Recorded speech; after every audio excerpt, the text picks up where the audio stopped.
líderes do Hexa! Estamos aqui hoje com mais um conteúdo para o nosso programa Líderes do Jogo.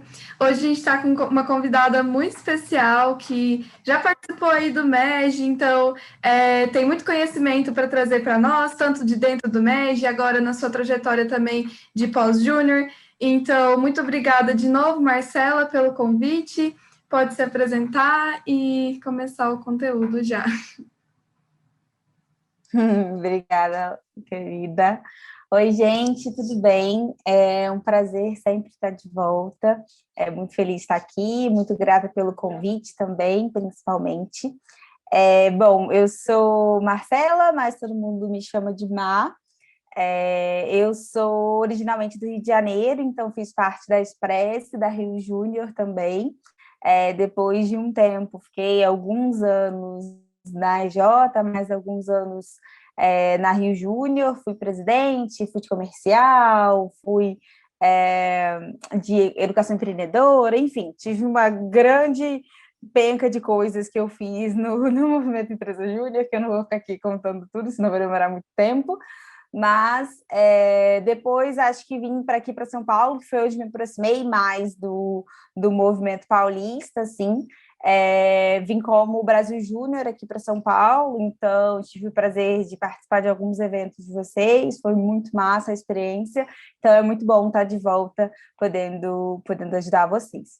E aí, hoje a gente vai falar um pouquinho sobre diagnóstico, spin selling e como fazer esse processo de entendimento ali do começo da venda, né? Não é o pré-venda, que está ali no SDR, na prospecção, mas não é o fim da venda também, que é negociação, então é esse meio do caminho, tá bom? Posso começar a compartilhar minha tela? Pode sim, fica à vontade. Perfeito.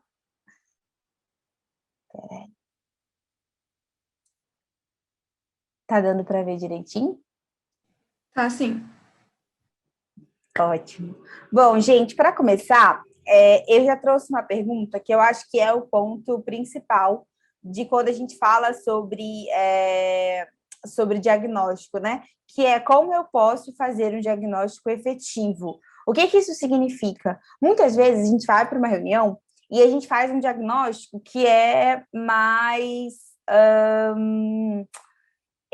aberto, não pega as necessidades específicas que a gente precisa entender do cliente para conseguir montar uma boa proposta, porque o diagnóstico é a base de qualquer proposta, né? É a base dos argumentos que eu vou usar para quando eu vou fazer a minha negociação. Então, se eu entendo ali no diagnóstico o que o cliente ele tem de dor, o que ele espera, o que ele quer, o que ele alcança, qual é o imaginário dele para estar querendo conversar comigo e por isso e por que isso faz sentido, eu consigo entender na hora de negociar o que vai fazer sentido de eu oferecer, porque às vezes é um desconto, às vezes é uma parte específica dentro do escopo do projeto, às vezes é alguma coisa extra.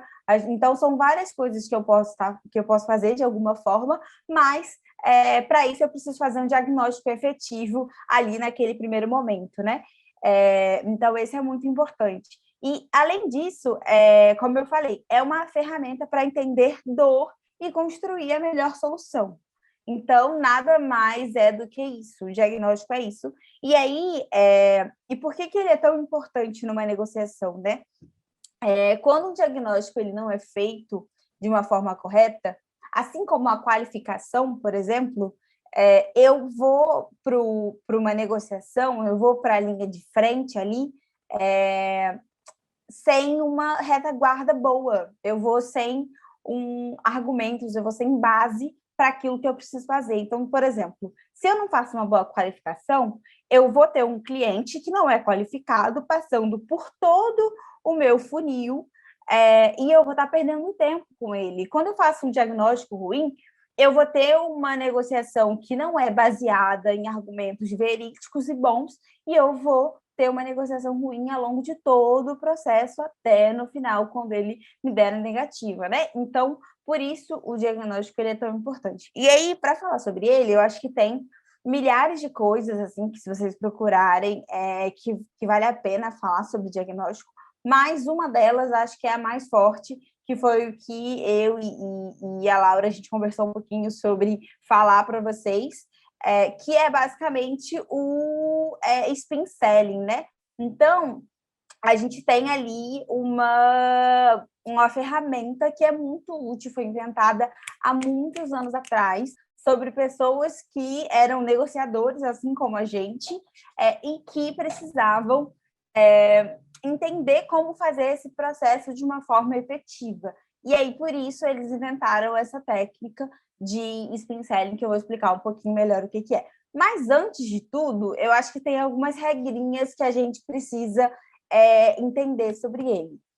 Primeiro, as perguntas são da sua empresa júnior. O que isso significa? Eu vou apresentar para vocês aqui exemplos de perguntas, certo? Massa. É para eu usar exatamente as perguntas que a Má está usando na apresentação? Não, não é. As perguntas, elas são da sua empresa júnior. É o que faz sentido para a sua empresa júnior, é o que faz sentido para o seu modelo de negócio. Então, isso é muito importante de entender, porque às vezes a gente procura... Tem várias ferramentas legais, depois que vocês saírem daqui, se vocês quiserem, tem muitas ferramentas legais que você pode procurar, de templates, de perguntas, de canvas, de spin selling, que você pode procurar e preencher ali ao longo da reunião, principalmente agora, que a gente está fazendo muita reunião online. Então, parei a tela ali, uma tela eu estou vendo o cliente, numa outra eu estou anotando no Canvas quais são as dores dele, quais são as necessidades dele. Então, você consegue parear e são perguntas ótimas, mas isso não quer dizer que você precisa usar exatamente as mesmas perguntas, você precisa usar exatamente aquilo que está escrito ali, né? Você precisa adaptar para a sua empresa júnior. E aí, isso vai para a segunda regrinha, que elas variam de acordo com o projeto. Então, às vezes, eu vou ter uma pergunta no meu Canvas que não vai servir para todos os projetos da minha empresa júnior. E faz sentido. Então, o que isso significa? A gente vai precisar fazer mais ou menos um spin selling ali, um canvas de spin selling para cada uma dos nossos projetos. Se eu faço projetos muito diferentes, eu vou precisar fazer isso. Por exemplo, eu trabalho numa empresa, numa HR Tech, que é uma empresa, uma startup de RH. E aí, essa startup, ela vende um projeto, que é um produto, na verdade. Ela vende um produto. Então, eu tenho um Canvas de spin selling e eu sei o que eu preciso perguntar ali quando eu estou conversando com o pessoal. Então, isso é um só. Se em algum momento a gente começar a vender uma outra coisa, a gente vai começar a vender cursos de People Analytics, por exemplo. Então, eu vou pegar e vou começar a trabalhar com esses cursos e vou fazer outras perguntas, outro campo de spin selling para poder vender para esse meu cliente. Então, de novo, reforçando, vale entender que são perguntas específicas para a sua empresa júnior, não para qualquer negócio, e são perguntas específicas para o seu projeto, e não para todos os projetos.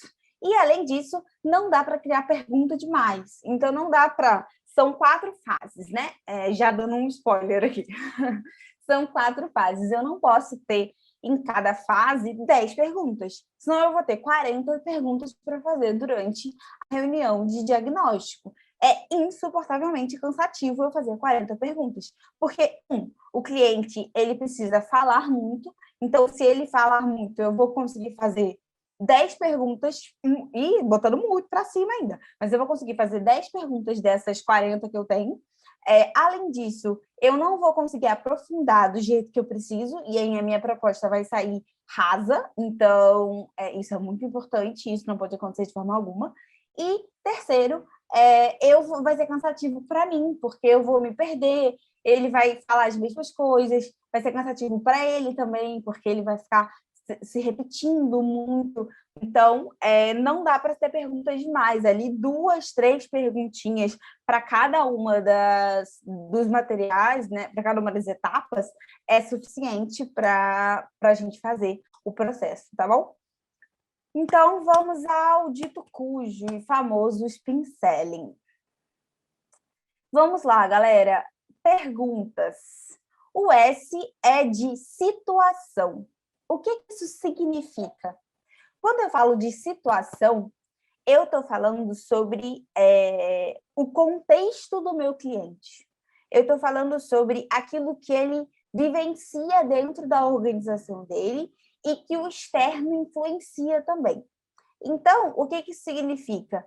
Eu vou falar as perguntas que geralmente tem no meu Canvas, pensando que eu trabalho numa empresa de RH, tá bom? Então, as perguntas vão estar todas voltadas para um case de RH. Só explicando para vocês o que a gente vai ver aqui. Então, como está a sua área de RH esse ano? E aí ele vai me falar que está muito, muito legal, mas que foi um pouco despriorizada por causa da pandemia, ou não, ou que dentro do RH está muito confuso ainda, porque a área de compensação, de pagamento está muito em alta, mas a área de análise de dados dos trabalhadores está muito baixa. Então, ele vai me aprofundar ali e me dar o contexto de como está a situação dele. Mesma coisa como é o histórico da sua empresa visualizando o RH. Então, como a sua empresa vem visualizando o RH ao longo do tempo?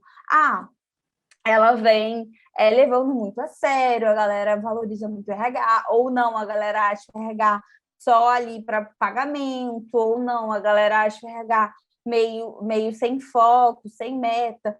Então, isso vai te dar o quê?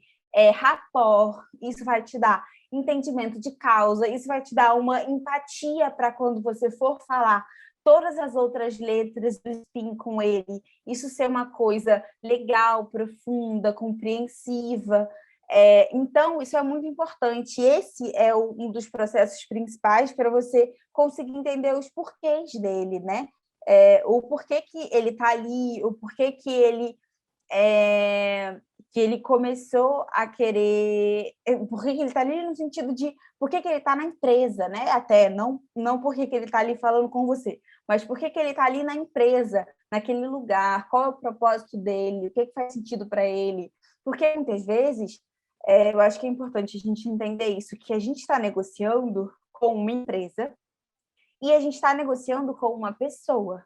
Então, por exemplo, se eu entendo o contexto da empresa, eu entendo que na hora que eu for apresentar para os diretores, eu vou ter que falar sobre metas, porque é isso que eles querem que o RH foque mais, e o RH foca pouco nisso. Mas, se eu estou falando com uma pessoa também, o que eu estou falando, eu preciso entender que ele quer que os diretores dele valorizem o trabalho dele. Então, quando eu for apresentar de novo para esses diretores, ali nesse momento de falar sobre as metas do RH, eu vou falar também que o João, ou que a Júlia, que fez o processo de negociação comigo, que me ajudou a chegar ali, me pensou junto comigo em todas as metas, em todas as propostas, fez muito sentido. Então, eu vou valorizar aquela pessoa, porque para ela também tem um lugar de importância a negociação ali, né? E o projeto ser aprovado. Então, enfim, falei que eu não ia falar de negociação, né, gente? Que só ia falar de diagnóstico, mas é mais forte que eu. Mas, basicamente, por que eu falei disso? Porque isso tudo volta para o diagnóstico, volta para quando eu preciso conversar sobre o contexto dele e da empresa ali naquele lugar, beleza? Então, próxima letra. O P é de problema, que é o que a gente sempre fala, né? Sempre que você ouvir falar sobre diagnóstico, você vai ouvir alguém falando sobre você precisa entender dor, você precisa entender o porquê que ele está ali, você precisa entender o que está acontecendo, você precisa entender o que está doendo nele. E é basicamente isso, assim, né? Então, por exemplo, qual você acha que é a dor do seu time de RH? Então, ele vai me falar qual é a dor do time dele. A dor do meu time é porque eles têm que tratar manualmente todos esses dados aqui. E eles não têm uma ferramenta que faça isso para eles. E eles perdem dias, meses fazendo isso. E isso atrapalha muito o processo de agilidade que a gente tem que ter dentro do RH. Pô, beleza, entendi. Então, talvez a minha plataforma que vai fazer essa análise de dados vai ajudar ele de alguma forma ali. Ou não. O que você acredita ser a principal dificuldade com o objetivo do seu RH? Eu acredito que a principal dificuldade seja as pessoas enxergarem que o RH precisa ser estratégico. Então, os seus diretores eles não conseguem enxergar tanto isso, ou os seus diretores enxergam, mas o seu time não enxerga. Então, você vai começar a entender, questionar e aprofundar nisso.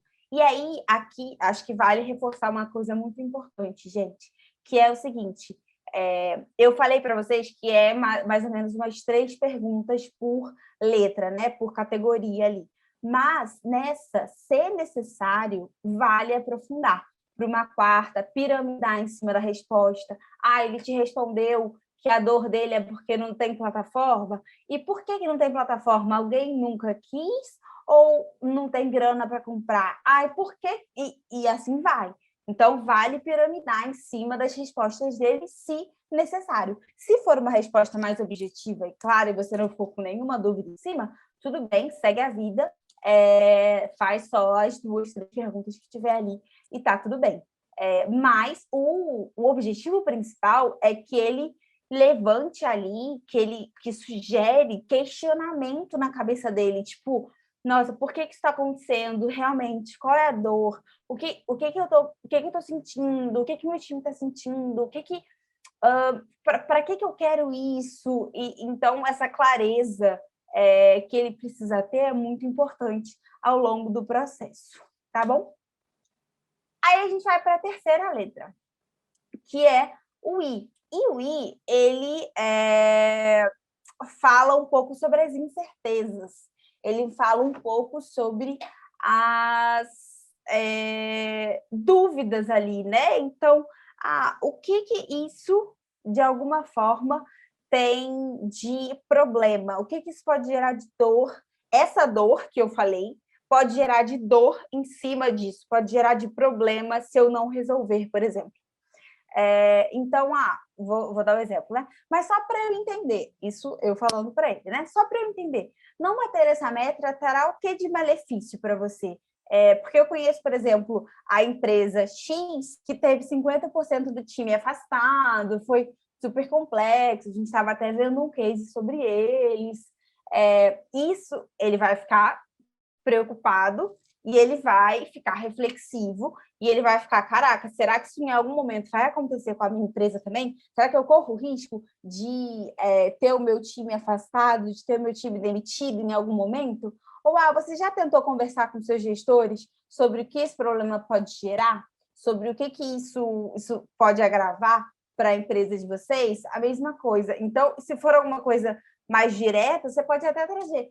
Você já pensou o quanto que isso pode estar sendo uma perda de dinheiro, por exemplo? Porque se for um pequeno negócio e ele está fazendo alguma coisa de errado ali no financeiro dele e está perdendo dinheiro, você tem que ser claro para ele. Você já pensou o quanto que isso pode estar te perdendo dinheiro? Se você conseguir, ainda faz o cálculo ali.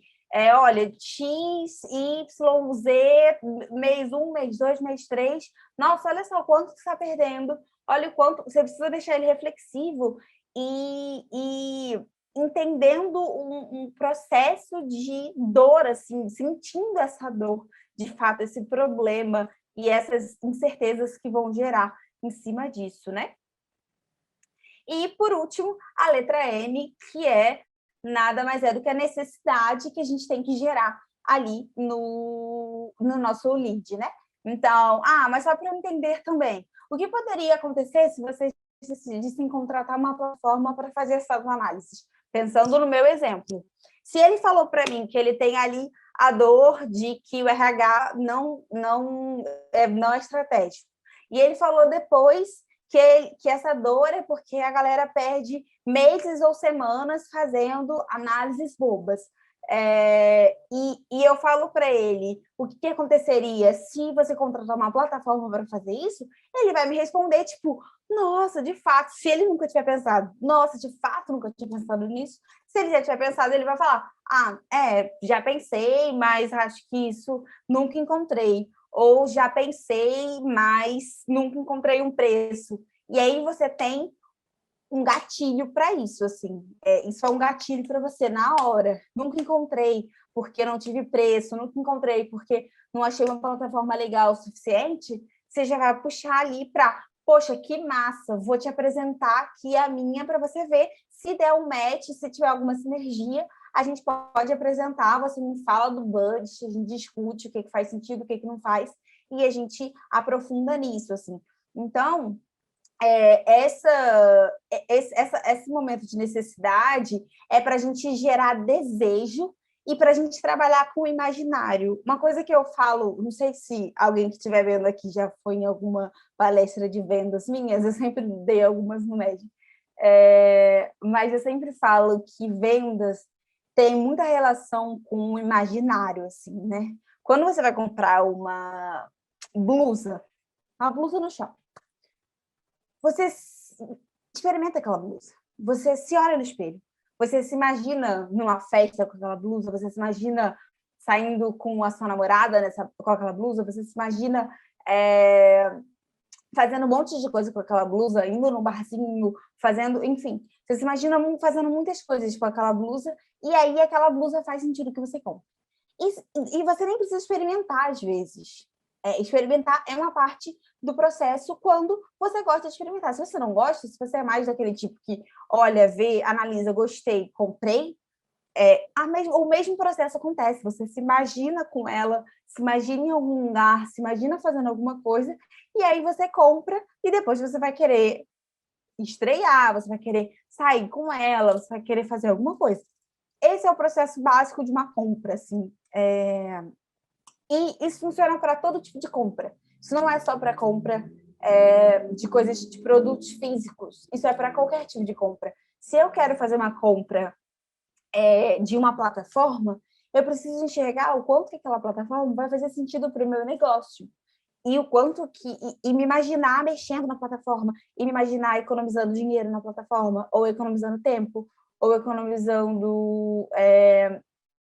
melhorando a felicidade dos meus funcionários, ou fazendo alguma coisa. Então, venda é imaginário. E imaginário a gente cria. A gente cria a imagem, né? Com o nosso cliente, o nosso lead. Então, a gente senta ali com ele e o nosso papel como vendedor é trabalhar o imaginário dele para que ele consiga entender profundamente o que aquilo vai ser de transformador na vida dele. E aí, de fato, ele vai querer comprar. E o momento da necessidade, é justamente para isso, para a gente criar essa necessidade, esse desejo que vai fazer sentido. Então, por exemplo, você acredita que a diretoria compraria um projeto que trouxesse a solução dessa meta? Separaria um budget para isso? Se ele falar que sim, você já fala, quanto de budget você acha? Você já fala, então vamos construir aqui o canvas da minha proposta? Olha só, pensei nisso, junto. Faz sentido? Vamos marcar uma apresentação para a diretoria para a semana que vem? Você já vai puxando ele ali para aquele imaginário, para trazer aquilo para vocês. E aí, dando uma dica que não tem a ver com spin selling, eu acho que é muito legal, gente, vocês entenderem que o quanto mais vocês conseguirem tornar palpável a venda de vocês, o produto de vocês, o material de vocês, melhor. Então, por exemplo, essa startup que eu trabalho, né, a Salt, a gente tem uma plataforma que faz People Analytics. A gente tem um vídeo demo da plataforma, a gente não tem a plataforma disponível para todo mundo acessar, mas a gente tem um vídeo demo. E aí, quando a gente está apresentando, em algum momento da apresentação, a gente fala, tipo, mas a gente tem um vídeo, quer ver? Olha o vídeo. Aí é um vídeo de 2 minutinhos, super rapidinho, que explica, você mexendo, você vai poder cruzar turnover, vai fazer isso, vai fazer aquilo, não sei o quê. E aí a pessoa sai, nossa, nunca imaginei que eu pudesse fazer tudo isso em algum lugar. Que massa, que legal. É muito legal mesmo e faz muito sentido. Então, esse é o momento de necessidade e tornar palpável é muito legal. Quanto mais a gente conseguir fazer isso, fechando meu parênteses, melhor. Clientes cêntricos, a gente precisa ser muito focado no cliente, assim. Não adianta a gente acreditar que a gente vai fazer uma venda focado na gente. Então, de novo, é a necessidade do cliente, é a incerteza do cliente, do lead. E eu tenho que supri-la de alguma forma. E o processo sou eu, o processo é meu. Não adianta eu chegar numa reunião de diagnóstico e eu começar falando, olha, isso. A não ser que o cliente chegue e fale para mim, olha, isso já aconteceu comigo. De eu chegar numa reunião e falar, oi, tudo bem? Você quer apresentar todo mundo?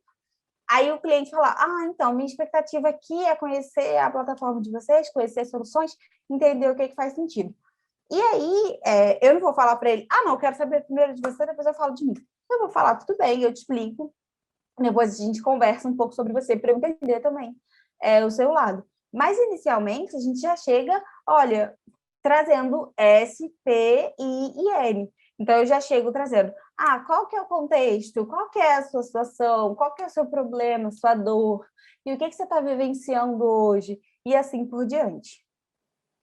Então, só para finalizar, e aí saindo do spin selling agora, indo para um lugar de tomada de decisão, eu trouxe esse passo a passo aqui, que eu vi uma vez num artigo de vendas e eu achei muito interessante.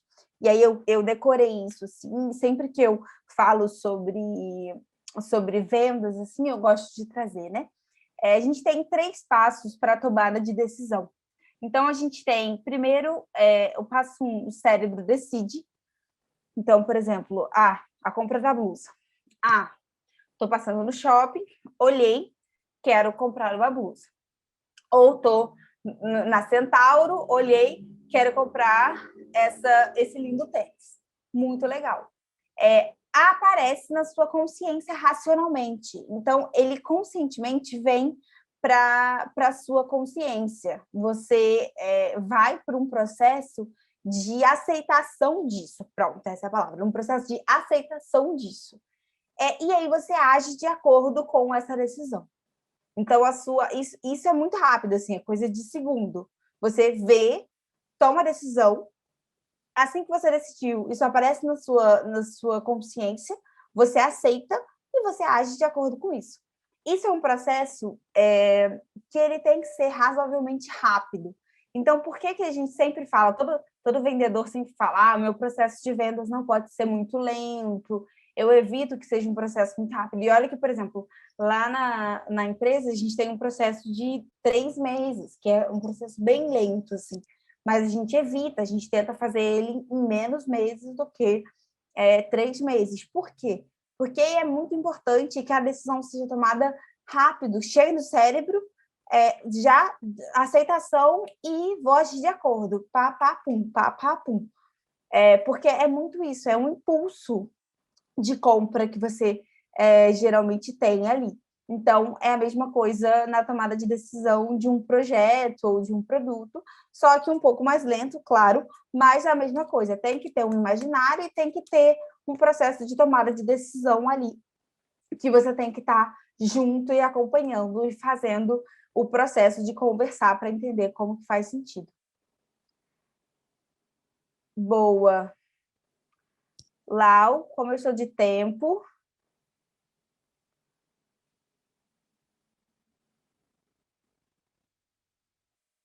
Pera, você está mutada, eu acho. Opa, perdão. Mas tá tranquila, assim, deu bem aí uns 30 minutinhos, tá tranquila de tempo. Deu? Então tá. Então, posso só fazer uma finalização rapidinho? Claro, fica à vontade. Tá, então, peraí, voltando. Bom, gente, então é isso. Contem comigo, aqui tá o meu número, meu @ do Instagram, eu respondo mensagem lá também, de vez em quando, respondo no WhatsApp, quem precisar conversar. Eu acredito que um bom diagnóstico faz toda a diferença numa venda, então é muito importante que vocês consigam fazer isso de uma forma muito bacana e muito saudável, tá bom? Muito obrigada, espero que dê tudo certo nas metas esse ano. Estou aqui torcendo e sempre à disposição também para o que precisar. Muito obrigada, Marcela. Gostei muito do conteúdo, assim, fazer muito sentido para os nossos empresários juniores. Com certeza vai agregar muito valor e vamos ter vendas muito mais estratégicas, com diagnósticos muito melhores. Então, realmente, muito obrigada por esse conteúdo que foi muito valioso. Boa, que bom, fico feliz que você gostou. Espero que eu tenha suprido todos os checks lá. Eu fiquei batendo depois, falei, acho que tá tudo certinho. Acho que não faltou nada. Depois você me diz como é que foi, como o pessoal recebeu também. Tá bom? Certinho. Para a gravação.